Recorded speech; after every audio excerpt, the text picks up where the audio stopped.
A Basílica de São Paulo fora dos muros é um símbolo vivo da continuidade da tradição cristã e da presença eterna do apóstolo dos gentios em nosso meio. Papa Bento XVI. A história da Basílica de São Paulo fora dos muros é uma narrativa que entrelaça fé, devoção e uma veneração contínua ao apóstolo dos gentios. Esta basílica, majestosa em sua arquitetura e significativa em seu propósito, não é apenas um edifício, mas um testemunho vivo da herança espiritual de São Paulo. Desde o seu martírio até os dias atuais, o local onde seus restos mortais foram sepultados tem sido um farol de fé para cristãos de todo o mundo. Erigida sobre a certeza inabalável de que ali repousa o corpo do apóstolo, a Basílica não apenas preserva a memória de São Paulo, mas também celebra sua missão de levar o Evangelho aos confins da terra. A constante veneração, simbolizada pelas lamparinas acesas e pelos cânticos gregorianos, cria uma atmosfera de espiritualidade e reverência que transcende o tempo. É um local onde o sagrado encontra o cotidiano, lembrando-nos da constância da fé e do poder da tradição. Os monges beneditinos, guardiões desta venerável basílica, desempenham um papel crucial ao manter viva a chama da devoção. Seu cuidado meticuloso com os detalhes do culto e a hospitalidade oferecida aos peregrinos revelam uma dedicação que ecoa a própria missão de São Paulo.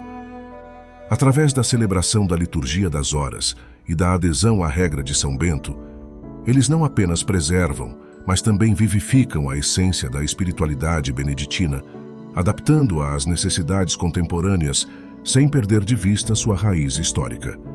Neste cenário de fé inabalável, a Basílica se torna um ponto de convergência para cristãos de diferentes denominações.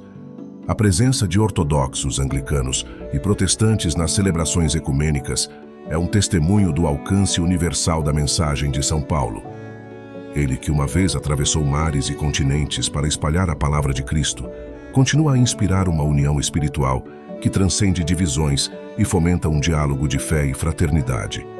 Assim, ao explorar a história e a importância da Basílica de São Paulo fora dos muros, somos convidados a refletir sobre o legado duradouro de São Paulo e a força transformadora da fé que ele professou.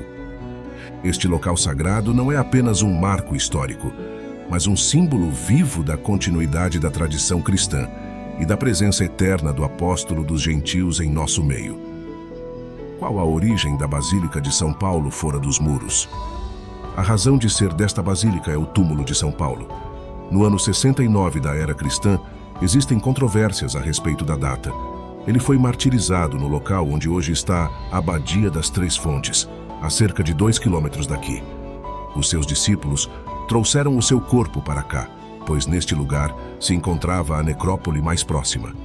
Ainda hoje se podem ver, sob o mármore que pavimenta a basílica, os túmulos desse antigo cemitério. E como se soube ao certo qual era o túmulo do apóstolo? Em todo cemitério existem túmulos bem cuidados e outros menos. Isso corresponde a quanto permanece viva a memória das pessoas ali sepultadas, e justamente por esse motivo, o túmulo de São Paulo foi sempre muito bem cuidado. Por isso, quando Constantino veio aqui para venerar os restos mortais do grande santo, não foi difícil identificar qual era o túmulo. Mais ainda, já naquela época havia sido edificado um pequeno recinto. E alguma vez se abriu a sepultura para verificações? Nunca foi aberta, porque não era necessário fazer qualquer verificação, pois jamais houve dúvida de que realmente se encontrava aqui o túmulo de São Paulo. E esse recinto foi sempre respeitado, mesmo em períodos de perseguições. Naquela época, o direito romano considerava que quando havia um túmulo em torno do qual se construía um recinto, criava-se uma cella memoriae, um pequeno espaço em memória do defunto. E essa cella memoriae gozava de imunidade, exatamente como uma embaixada em nossos dias, pois a lei prescrevia que aquele túmulo não podia ser tocado. Os cristãos, contudo, podiam se aproximar. E não só isso, eles traziam lamparinas e flores, conforme o costume romano. Com efeito, mesmo nas catacumbas, em torno dos túmulos dos mártires mais ilustres, sempre se encontravam essas lamparinas, alimentadas pelo mais puro dos azeites. Por esse motivo, ainda hoje ardem as lamparinas em torno do túmulo de São Paulo, uma das quais consome azeite de oliva.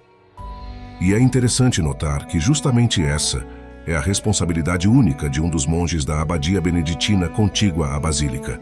Ele se encarrega do fornecimento do melhor dos azeites, de fabricar os pavios e de manter viva a chama.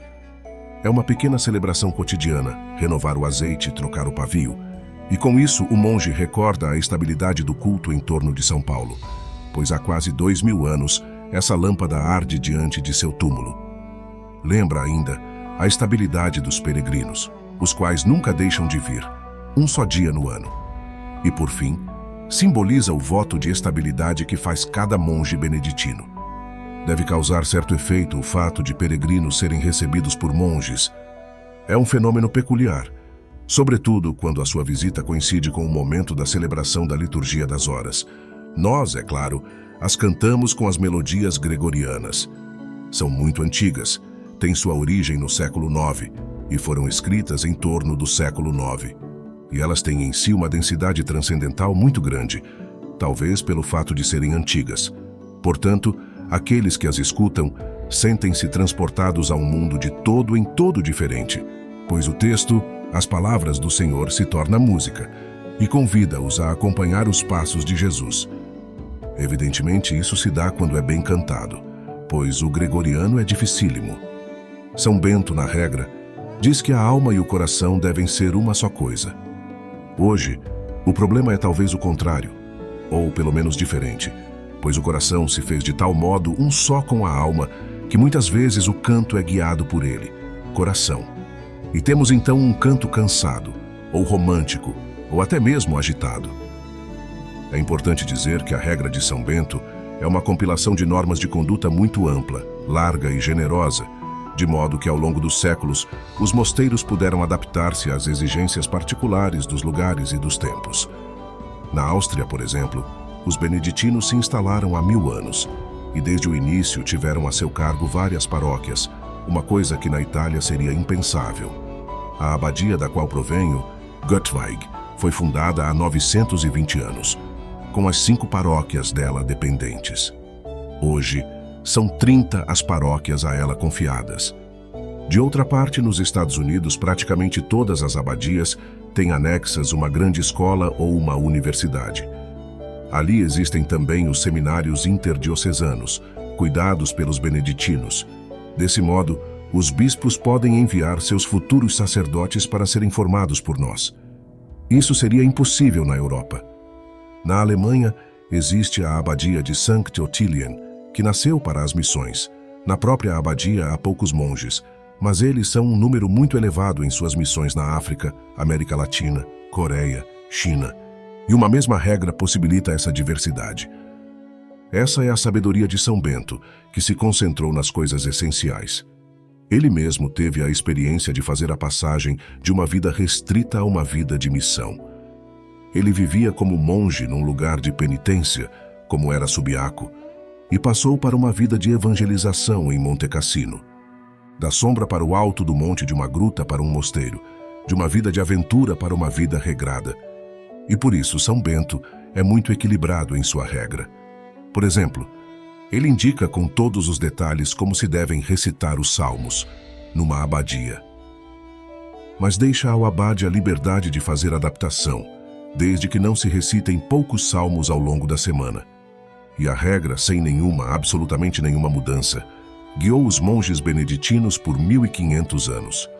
Eu creio isso se deu porque a própria regra não permite aquela espécie de moralismo que se prende à letra, mas remete para o espírito de São Bento. A regra é feita para pessoas comuns ou... A regra de São Bento não é feita para pessoas extraordinárias. Ela é concebida exatamente para aqueles que dizem: quero, mas sozinho não consigo. Preciso de uma regra, de um superior. Preciso do sino.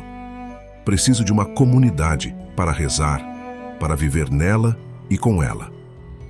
De modo que quem reconhece essas debilidades, ou por outra, essa normalidade humana, esse é bem-vindo na ordem beneditina.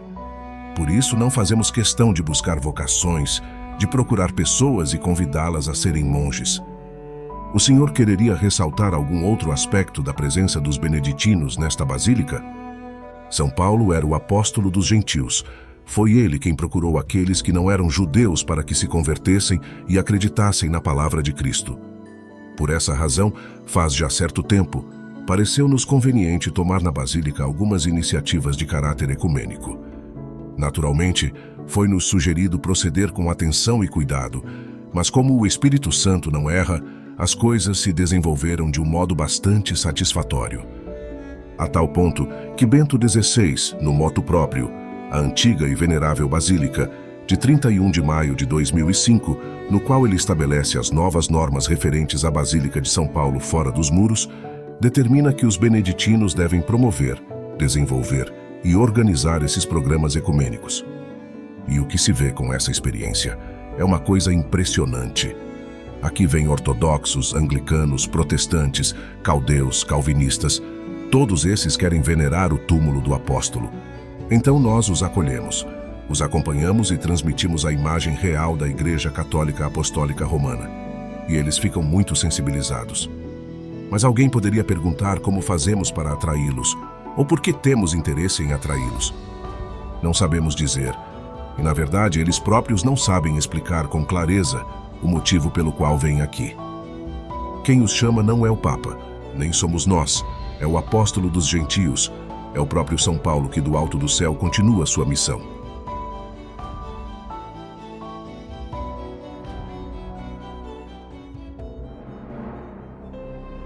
Ó glorioso São Paulo, apóstolo dos gentios, que repousas na Basílica de São Paulo fora dos muros, louvamos e agradecemos a Deus por tua vida e missão de espalhar o Evangelho aos confins da terra. Ao contemplar a majestade desta Basílica, recordamos teu martírio e o testemunho de fé que ilumina nossa jornada. Que a chama da tua devoção continue a brilhar em nossos corações, assim como as lamparinas que ardem incessantemente ao redor de teu túmulo, inspirando-nos a viver com fervor e constância na fé. Senhor, nós te pedimos que, pela intercessão de São Paulo, nos concedas a graça de perseverar em nossa missão de levar tua palavra a todos os cantos do mundo. Que possamos aprender com os monges beneditinos a viver a espiritualidade com dedicação e a acolher nossos irmãos de diferentes denominações com amor e hospitalidade, promovendo a unidade e o diálogo entre os cristãos. São Paulo, teu exemplo de fidelidade e coragem continua a nos inspirar. Que possamos seguir teus passos, vivendo a nossa fé com a mesma intensidade e compromisso. Ajuda-nos a transformar nossas vidas em um testemunho vivo do amor de Cristo, superando divisões e trabalhando incansavelmente pela paz e pela fraternidade. Que a Basílica de São Paulo fora dos muros, erguida sobre teu sagrado túmulo, permaneça um símbolo de fé inabalável e um ponto de encontro para todos os que buscam a verdade.